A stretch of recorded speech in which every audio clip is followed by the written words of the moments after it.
Aquí estamos con George Loom y la doctora Beatriz Díaz. Betty, Hola Pedro, me da mucho gusto verte. Muchas gracias, igualmente a ti y a tu auditorio. Un saludo a todos los escuchas. En días pasados hubo una especie como de intento por socavar la credibilidad de la institución que tú formaste con tanto trabajo para que los jóvenes reprodujeran valores buenos para la sociedad. Y entonces te acusaban a lo mejor de que eras muy estricta al educarlos. ¿Qué me cuentas de eso? Bueno, el modelo de educación integral que prevalece en el instituto desde el año de 1993 tiene como propósito buscar la armonía en las diferentes dimensiones de la persona de cada uno de nuestros estudiantes. Y esto implica un ejercicio de disciplina e implica también un ejercicio de orden y un gran y profundo respaldo por parte de la familia.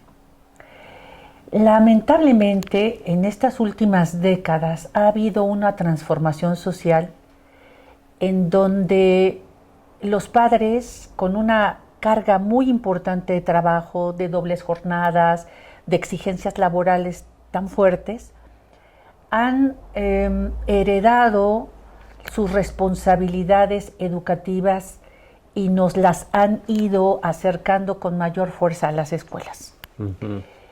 Esto no nos sorprende, tampoco nos angustia ni nos enoja. Lo que sí es frustrante es que esa responsabilidad que como institución estamos asumiendo no lo tengamos también en el marco del ejercicio de la autoridad. Es decir, que nosotros establezcamos que dentro de un espacio que formalmente, porque es en la escuela, un espacio formal, que formalmente los estudiantes se sujeten a unas normas, se sujeten a unos principios, se sujeten a un comportamiento, se sujeten a una serie de cuestiones que son muy importantes en su yo personal, no sea respaldado por algunas familias, ¿no? Eso es algo que dificulta nuestro trabajo. La escuela en el siglo XX se centraba mucho más en los conocimientos. Ahora estamos hablando de que las directrices internacionales están ponderando muy fuertemente las habilidades blandas. Uh-huh. Es decir, la capacidad de trabajar en equipo, la capacidad también de toma de decisiones, la capacidad de un buen manejo de las competencias socioemocionales, como es la autonomía emocional, la regulación emocional, las competencias para la vida y el bienestar, la empatía, la colaboración. Y todo esto no se puede llevar a cabo si no es con un ejercicio de autoridad. Uh-huh. Entonces, yo creo que algo que todo el mundo debiera de entender es que la familia y la escuela, como principales agentes educativos de la persona, no pueden generar un ser humano mejor si no es bajo un ejercicio de autoridad, entendida esta como un servicio, como una atención, como una ayuda a esa persona. Pero esa persona debe de saberse dispuesta a esto. Entonces, probablemente pueda considerarse que la escuela tenga un marco de disciplina fuerte, firme. Yo creo que es sano. INEDIP tiene un marco de disciplina fuerte. Sí, es una escuela de alto rendimiento, es una escuela que además de adquirir los conocimientos que deben de dominarse por parte de los niños, se desarrollan las habilidades lingüísticas, las habilidades lógico-matemáticas, las habilidades interpersonales, las habilidades intrapersonales, las ecológicas, etcétera, ¿no? Las sinestésicas o de movimiento, las artísticas, que son tan importantes para el despertar de la creatividad y de la sensibilidad de las cosas más bellas del ser humano. Entonces, esta es una escuela, es una institución que abarca todas las dimensiones de la persona. Por lo tanto, es una escuela de alto rendimiento, es una escuela de exigencia y es una escuela también con un propósito bien claro y establecido. Digamos, de 100 alumnos que tú tengas que están viviendo este modelo educativo, ¿cuántos se insertan de manera exitosa en la sociedad? Si tienes 100. Si tenemos 100, yo creo que 95 se insertan de una manera no solamente buena, sino con un gran propósito de superación y entendiéndose como agentes de transformación social. Y los 5 que quedaron, ¿qué comportamiento replican? Desertan, abandonan el modelo, no lo resisten precisamente por todas esas condiciones de dificultad en cuanto a someterse a una normatividad, a una disciplina, a un orden, a una constancia, a una tenacidad, a una perseverancia que exige este modelo. ¿Sus papás cómo reaccionan ante el modelo educativo de INEDIP? De los 100, por ejemplo. No de los 5, no de los 95, los 5 que no les gustó, no, pero los 95. Lo respaldan completamente, lo respaldan completamente. La escuela y la familia debe de trabajar en concordia. Es decir, ver a los ojos con la misma dirección, ver desde el corazón a la misma dirección. Si no es así, entonces va a haber ahí una fricción y un fracaso, y el único que paga el asunto es el estudiante. Los papás deben de coincidir con la visión educativa de la escuela, ayudarla, y la escuela apoyarse en la familia para poder lograr esos frutos, esa transformación maravillosa que da la educación en los niños. Entonces, los papás que respaldan y que están conformes con este modelo educativo tienen resultados maravillosos también. Y sí ayudan muchísimo, porque bueno, entienden el modelo, entienden las exigencias, entienden la participación y también su presencia. El INEDIP requiere de la presencia de los padres. Padres ausentes o padres que heredan en cuidadores, en nanas, el cuidado y respaldo de sus hijos, no van a poder comprender esto. Y después quieren hacerse presentes y decir que bueno, que son magníficos padres, a pesar de que uno sabe que pues no son, no están presentes, no es cierto. Y necesita que la escuela y la familia trabajen de una manera armónica y muy respetuosa. Los padres, entonces, los involucras aquí en tu escuela. Sí.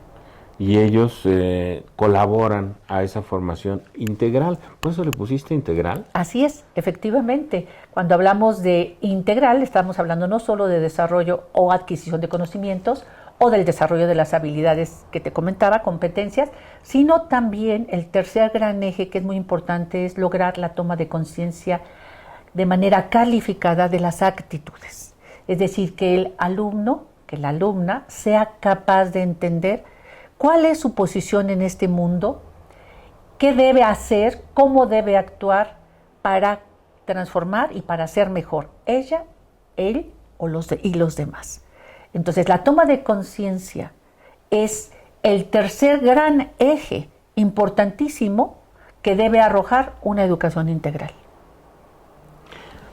Yo conozco 2 o 3 personas que han egresado de aquí. Voy a dar su nombre, Úrsula Cotero, por ejemplo, ¿no? Que te quiere muchísimo y bueno... Yo también. Hija de una eminencia en la historia de Toluca, sí. Margarita García Luna, sí. Pero su formación, al menos yo la he visto muy sensible, muy comprometida, muy responsable, y lo siente el aprecio hacia el INEDIP y hacia ti como consecuencia de eso. También conozco otros personajes que se quejaban mucho, ay, son muy estrictos, me va muy mal, me tratan con mucha fuerza. Sus familias decían, sí, es que la doctora es muy exigente, no sé qué. Pero hoy esos personajes que estuvieron aquí están haciendo un postdoctorado en alguna área especial. Uh-huh. Y entonces, dices, su formación, que tanto criticaron, les sirvió para lo que ahora emprenden, ¿no? Claro, claro. A veces como padres creemos que darles todo a los hijos o consentir a los hijos es una forma de amar. Yo creo que a los hijos no se les tiene que dar más ni menos. Se les tiene que dar lo suficiente, porque los tenemos que capacitar para que ellos conquisten su vida, sus metas. Tú sobreproteges a alguien que no puede hacer las cosas, y ese es un obstáculo en la formación personal. Algo que se tiene que buscar es la autonomía de esa persona, el autogobierno, su capacidad para moverse con todas las personas en todos los espacios y con una posición y propósito específico y claro. Una madre o una maestra o una institución que es indiferente o que sobreprotege a una niña o a un niño, nulifica y obstaculiza el desarrollo de su personalidad. No quiero decir que el ser estrictos o enérgicos sea sinónimo de violencia. Eso no tiene absolutamente nada que ver. La disciplina quiere decir que se respetan los tiempos y las formas de un proceso formal que está bien claro, sus propósitos y esas metas. Eso es ser estricto, eso es ser disciplinado. Y en ese sentido, tú no puedes hacer concesiones para que si sacó 4.9 le ponga 6, si no trajo el trabajo hoy lo pueda traer dentro de 8, 10, 15 días. Porque la vida no es así. El tiempo es el tiempo y el tiempo es un valor importantísimo. Hay una oportunidad en cada segundo que nosotros vivimos y tenemos que enseñar a nuestros estudiantes que en la vida el tiempo es su sustancia, es la sangre de la vida y por lo tanto ellos deben de apreciarlo y cumplir, valorar y entregar las cosas en tiempo y en forma.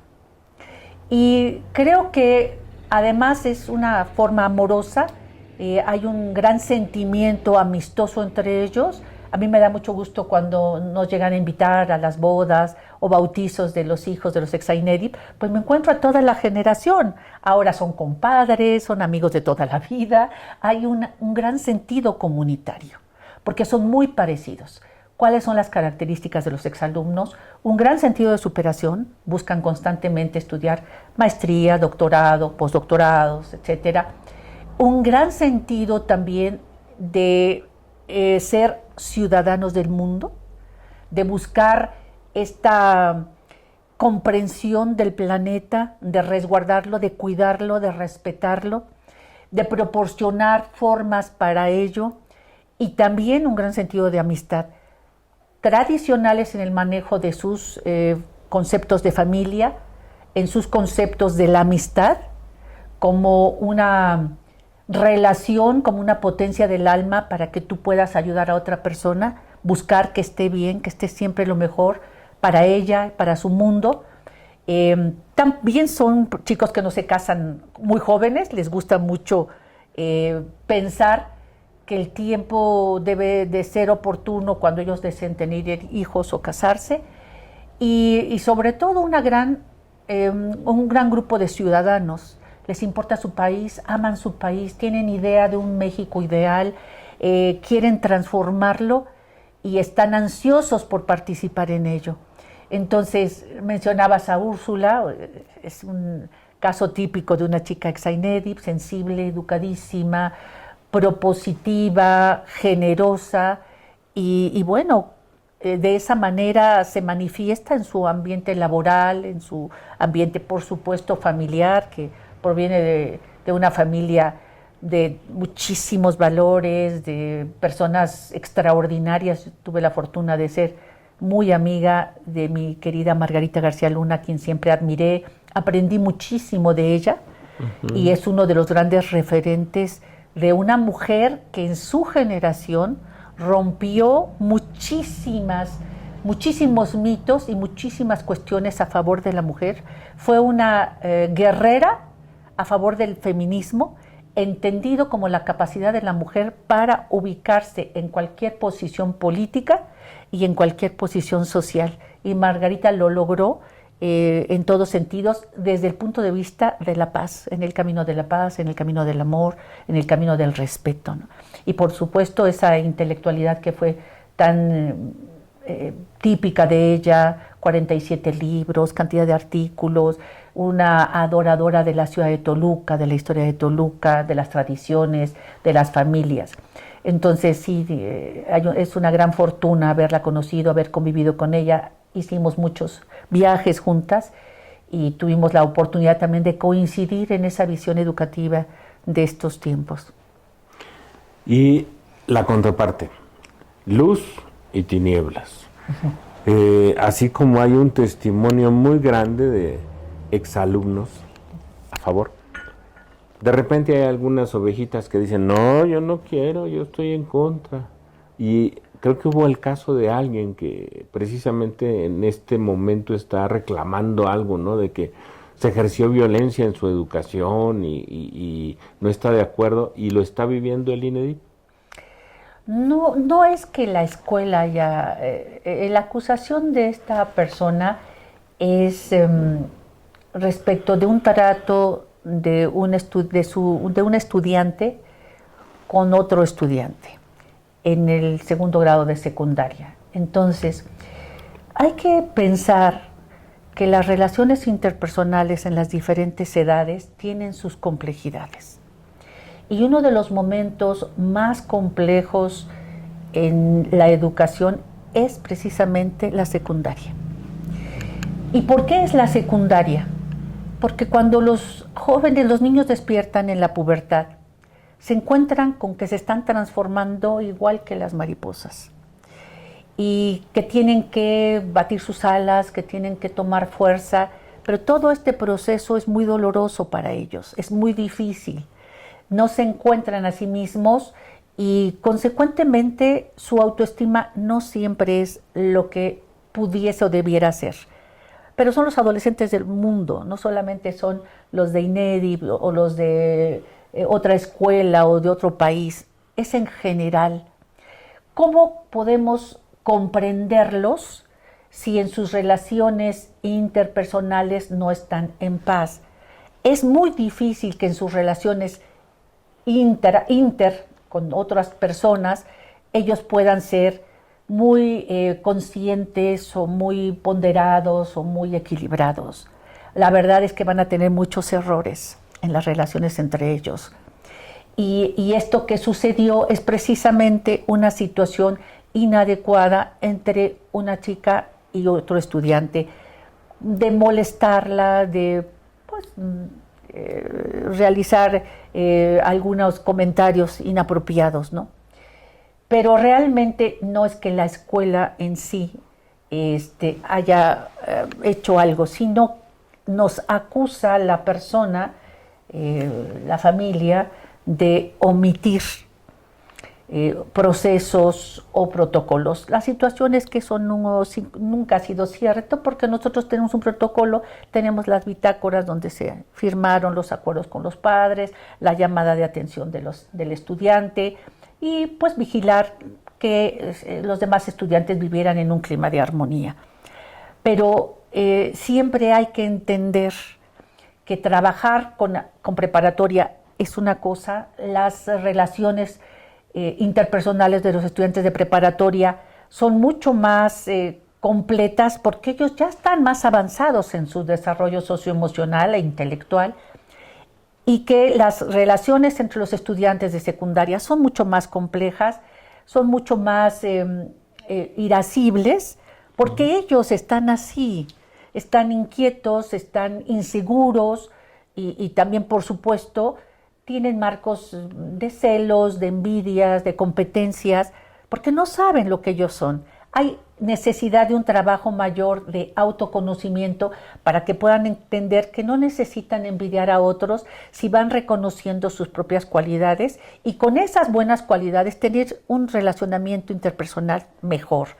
Entonces, creo que fue una situación de exponer lamentablemente una situación para ganar otras cosas, ¿no? ¿A INEDI le afectó? Claro que nos afectó, porque es una escuela que durante 33 años ha tenido un desarrollo intachable, ha tenido un trabajo constante, no mío solamente, sino de muchísimas personas. Somos 120 maestros, hay un equipo de trabajadores que no es un año, sino son 33, son 3 décadas de un constante avance, de una mejora en el proyecto y en el modelo, de una innovación educativa, de un compromiso social muy fuerte, de una atención, por ejemplo, al Parque Sierra Morelos en el servicio social, de reforestar, de llevar a cabo club de tareas, de hacer muchísimas cosas en favor de la comunidad, de los niños y de las propias familias. Y esto ha sido una situación muy injusta y muy desafortunada y bueno, pues lamentable, ¿no? Por supuesto, sí afectó. Pero bueno, nosotros entendemos que un problema también es una oportunidad para revisar qué debemos hacer, cuáles errores tuvimos, cuáles son los procesos de mejora. La humildad debe de caber en todas las personas. Entonces fue lo que hicimos. Entendimos que teníamos que demostrar lo que somos, yo no solamente decirlo. Y bueno, pues decidimos el consejo directivo del instituto someternos a una certificación internacional en todos los niveles, primaria, secundaria, preparatoria. Y ahorita estamos certificados, una certificadora muy seria, pues ya validó nuestra certificación anti-bullying. Y con eso se demuestra pues que no hay bullying en nuestra institución. También está certificada ante notario, en primaria, secundaria, preparatoria. Es Lloyd, anti-bullying. Y esto está fresquecito. Sí. 29 de julio del 2026. Sí, porque para certificarse necesitamos capacitar a todo el personal, se generaron brigadas, exámenes, estudio, análisis, afinar protocolos, y se hicieron y bueno, afortunadamente estamos demostrando a toda la sociedad, a toda la comunidad, nuestro alto sentido de responsabilidad. No nos gustan los dimes y diretes, mejor los hechos. Y bueno, primaria, secundaria y prepa, sí. Los tres, sí. Anti-bullying. A mí me llama mucho la atención luego eso del bullying, porque me tocó crecer en una generación en los años 70, la época del amor y paz, y pues ya sabías que había malosos, ¿no? El que te quitaba la silla o hasta el que calentaba el pupitre porque no te ibas a sentar, ¿no? O eso en la secundaria. Los cuates que llegaban te daban el famoso zarpazo del tigre en la espalda, ¿no? Ay, sí. Luego me dicen, es que Toluca es una ciudad de paz. Y yo les digo, no, Toluca era muy violenta cuando yo la conocí. Los perros que salían en la prepa, cuando entrabas a la preparatoria y te raspaban y te rompían la ropa y te enchapopotaban y luego te andaban paseando por las calles con tu lacito y un bote pidiendo dinero, hasta que un rector de la universidad dijo, espérense, eso no es correcto. Así es. Porque tenemos que fomentar el amor, el respeto, no la violencia, ¿no? Sí. Y entonces Toluca ha ido evolucionando en ese sentido. Y bueno, uno tiene esos conocimientos. A mí, gracias a Dios, no me hicieron bullying, o al menos estaba yo tan ocupado que nunca tuve oportunidad para ver esa gente. Y cuando hubo algún caso de un muchacho abusivo, con 2, 3 trompadas te lo quitabas de encima, ¿no? Y se acababan las ganas de estarte haciendo el bullying. Molestarte, sí. Pero evoluciona la sociedad, las cosas se hacen más complejas. Se tratan de ocultar muchas cosas en lugar de hacerlas visibles. Y eso genera que crezcan muchos con complejos que hasta la edad adulta se manifiestan, ¿no? Sí. Y que les generan graves problemas. Entonces, A mí me parece muy importante que tengas un certificado anti-bullying para las 3 instituciones, sí, y que uno cuando traiga a sus hijos tenga la certeza de que aquí no se fomenta el bullying y claro, se cuida al alumnado para que crezca sano, ¿no? Claro, así ha sido siempre. Los papás que han estado con nosotros toda la vida, conocen, hay muchos testimonios de esto, y pues además comprender que la situación de bullying es un fenómeno lamentable y real, que no solamente está en Toluca, ni en la Ciudad de México, ni en el país, está en el mundo. Y que el neutralizador de este fenómeno es la educación en la paz. Pero la educación en la paz inicia en la familia y continúa en la escuela. Y la paz no es solamente la ausencia de guerra. La paz quiere decir la capacidad de hablar, de negociar, de resolver conflictos, porque los conflictos son inherentes al género humano. Somos todos tan iguales como tan diferentes. Y para que se logre esa convivencia, es muy importante escuchar y al mismo tiempo proponer y al mismo tiempo llegar a acuerdos. Y esa forma de vida exige presencia de los padres y presencia y comunicación en las escuelas. Pero ¿qué sucede cuando los niños no forman parte de una familia, sino forman parte de un tiempo donde están con las pantallas, están muy solos y donde nada ni nadie les enseña a comunicarse, a manejar la cultura de la denuncia, de decir, no estoy de acuerdo en que estés moviendo mi silla, no estoy de acuerdo en que me hables así, te pido de favor que te refieras a mí de esta forma. En fin, cada uno va a ir compartiendo sus necesidades, pero esto también tiene que surgir de todos los agentes de la comunidad, ¿no? Y los propios ciudadanos, ahora estamos mucho más irritables, también como consecuencia de la propia pandemia que vivimos. Hay una gran neurosis social que no hemos atendido, la salud mental de toda la sociedad no está siendo atendida y eso también se ha reflejado en una enorme irritabilidad. Y claro, todos los aspectos de las emociones afianzan los problemas, los hacen más difíciles.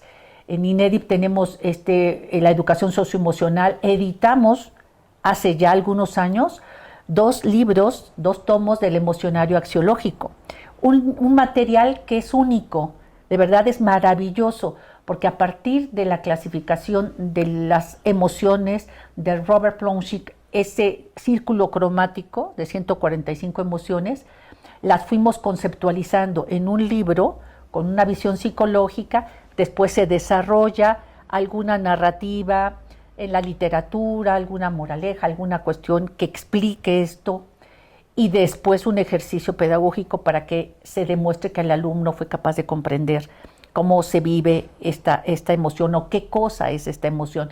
Este libro lo hizo el maestro Pedro Salvador Alé, lo editó el INEDIP, le dimos la idea, le dimos las directrices de lo que nosotros necesitábamos y es un libro que se lleva aquí en el instituto. Además de otro libro maravilloso en primaria que se llama El regalo del elefante, de una extraordinaria autora y una líder en el manejo de la educación socioemocional, que es Amira Valle. Y trabajamos con todas nuestras maestras. Yo misma me especialicé en educación socioemocional en la Universidad Iberoamericana, por supuesto. Fue mi 4ª mención honorífica de calificación de 10, precisamente para respaldar esta atención tan importante que es la dimensión socioemocional de la persona humana. Entonces, es un mundo complejo, no podemos generar de un problema entre estudiantes, hacerlo enorme, desprestigiar una institución, atacar todo eso, porque una institución es un centro de legitimación. Aquí nosotros vamos a otorgar un diploma, un reconocimiento, no podemos no tener autoridad, y más aún es defender la autoridad moral. Pero hay otro espacio simbólico importantísimo en los estudiantes que han vivido el instituto, que ellos se llevan una forma de ser, una forma de convivir, y eso es lo que de alguna manera les permite ejercer la ciudadanía afuera. Por eso nunca una institución debe de ser desprestigiada. Debe de pensarse muy bien el daño moral que se causa cuando se pretende lastimar una historia de muchísimas vidas que han experimentado, que han amado esa institución, y no es una persona, sino que lo llevan en sí mismas. Y eso es un poco el desconcierto de muchos ex-AINEDIP, que les ha molestado esto, ¿no? Entendemos que pueda sentirse disgustada la señora, quizá porque esperaba alguna otra forma de actuar, pero nosotros estamos actuando a partir de un protocolo. No podemos actuar a partir de lo que se nos ocurra o de lo que otras personas deseen, sino la Secretaría de Educación Pública establece un protocolo, la propia certificadora enriquece mucho ese protocolo, la escuela lo tiene, y también debemos de buscar que cada uno de los estudiantes que tienen esa fricción lo resuelvan y convivan y lo superen, y así ellos mismos vayan generando una mayor fortaleza, una mayor capacidad para vivir bien, para vivir en armonía y para no hacer de esto un conflicto pues muy, muy desagradable, muy triste además. Hablas de emociones. Cuando hablas de emociones y veo tu pasión, yo diría, dentro de los valores del INEDIP, dentro de su forma de vida, hablabas de, por ejemplo, de la caridad, ¿está el amor? Por supuesto. Bueno, es que el amor es un acto de la voluntad. No es solamente una emoción. El amor es una decisión de generar hacia otra persona acciones que le beneficien. Y cuando uno quiere amar a alguien, lo ama. El amor no termina ni siquiera con la muerte de alguien. El amor es una potencia transformadora que purifica. Es una potencia que acerca. Es una potencia creadora. Es una potencia humilde. Es una potencia que se entrega. Educar en el amor es educar en una seguridad humana, en una vida realmente humana, que la persona sea capaz de amar a la naturaleza, de amar a los animales de compañía, de amar la vida, el día, pero sobre todo amar a los demás y amarse a uno mismo. Amándose a uno mismo, reconociéndose que somos un ser único e irrepetible, que tenemos una misión en esta vida, que nos comprometemos a llevarla a cabo de la mejor manera, creo que estamos dando una respuesta al Creador, quienes somos creyentes, al universo, a la vida misma. Y el amor pues es algo indispensable en los seres humanos. Y lastimosamente la falta del amor genera personas violentas, conflictivas, agresivas, porque atrás de una agresión, de una violencia, hay un profundo dolor. Atrás de una gente conflictiva, violenta, agresiva, hay un profundo sufrimiento. Quiere decir que esa persona no ha sido educada en el amor, no ha vivido en el amor, y por lo tanto tiene que sacar esa cantidad enorme de frustración con daño o con este tipo de acciones tan tristes, ¿no? Recién llegué yo a la oficina, hablabas de la caridad, caritate en latín, ¿no? El amor en acción, el amor que camina. Amar es una decisión personal, porque a veces tienes que amar a quien te trata mal o a quien se porta mal y dicen, ay, déjame estar 5 segundos en la carne para se me va a olvidar el amor 5 segundos. Pero hasta en eso afecta o funciona el amor, ¿no? Porque te da calma, te da paz. Te escuchaba hablar y recordé el pasaje, creo que de la Biblia, no me acuerdo cuál de los evangelios, en donde ya se va Jesús y se lleva a Pedro y van caminando en la playa. Y al que le hacían mucho bullying era Juan. Los demás discípulos, era el discípulo amado, era el que no protestaba, tranquilo, sujeto, sí señor, el discípulo amado, el amoroso.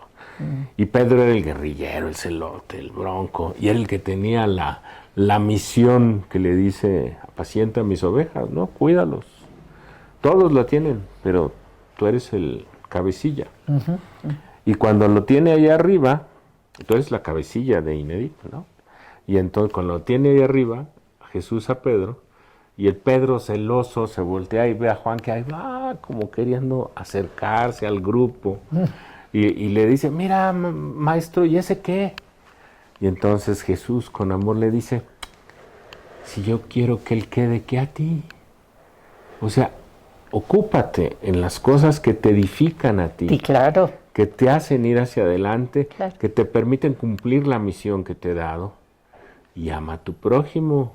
Claro. O sea, recíbelo, cuídalo y déjalo que crezca junto a ti, ¿no? Claro, es que la competencia no es con el otro.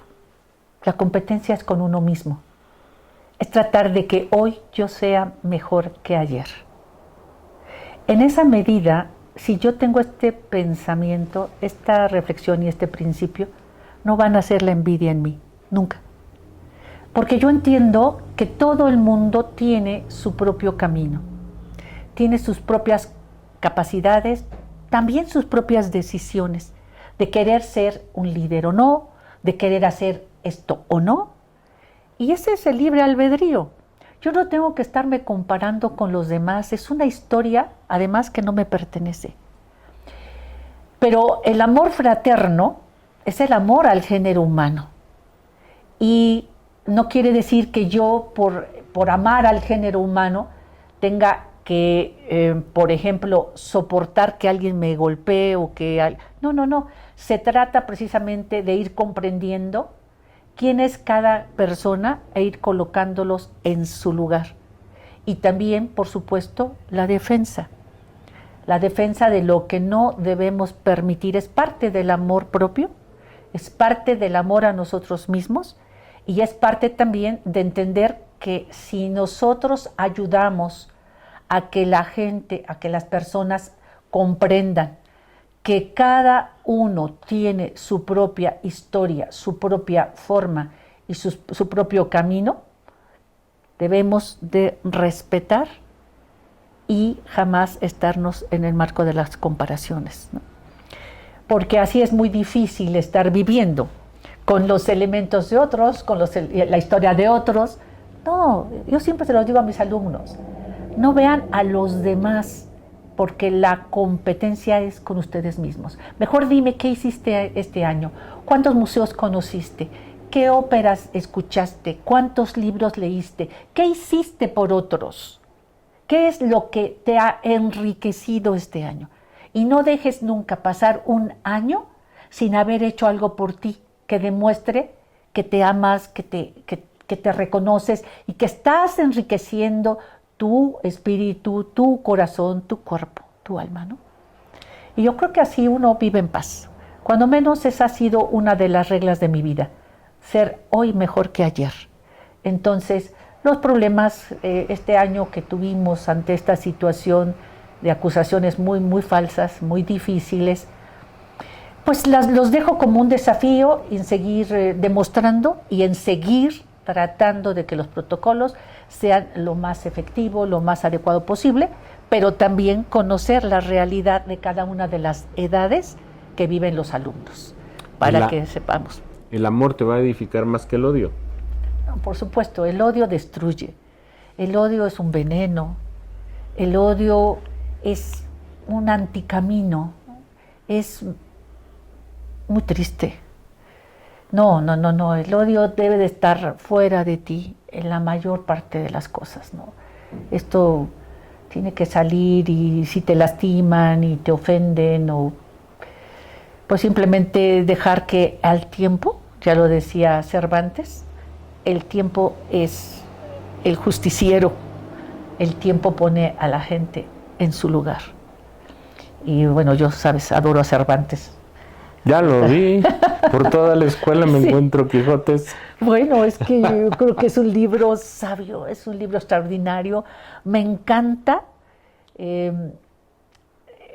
Cervantes, pero me encanta Don Quijote, pero adoro a Sancho. Adoro a Sancho porque Sancho es la realidad, es la espontaneidad, pero también la sabiduría popular. ¿Y qué tanto fue Sancho capaz de gobernar la ínsula de una manera extraordinaria, a pesar de no tener esa preparación, pero con la inteligencia y la sabiduría que da el sentido común?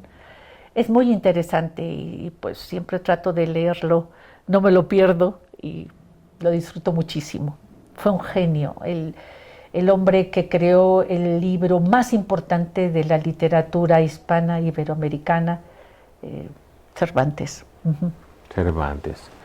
Pues Betty Díaz, un personaje de Toluca, amiga mía. Gracias, Pedro. Te quiero mucho y gracias. Que Dios te siga dando muchos éxitos. Muchas gracias a ti también, Pedro. Siempre te he estimado muchísimo, un gran amigo de prepa, un hombre de lucha, de una gran visión y un gran deseo de que México sea mejor. Te felicito. Vamos juntos por ello, ¿no? Así sea. Y bueno, esto fue Your Room, una entrevista especial con la doctora Beatriz Díaz, Betty Díaz para los amigos. Sí. Gracias. Gracias a ti y hasta la próxima. Hasta la próxima. Proyecto Your Room es Proyecto Tierra. Proyecto Tierra. Conciencia y acción con una misión. Limpiar y proteger el lugar en que vivimos. Proyecto Tierra.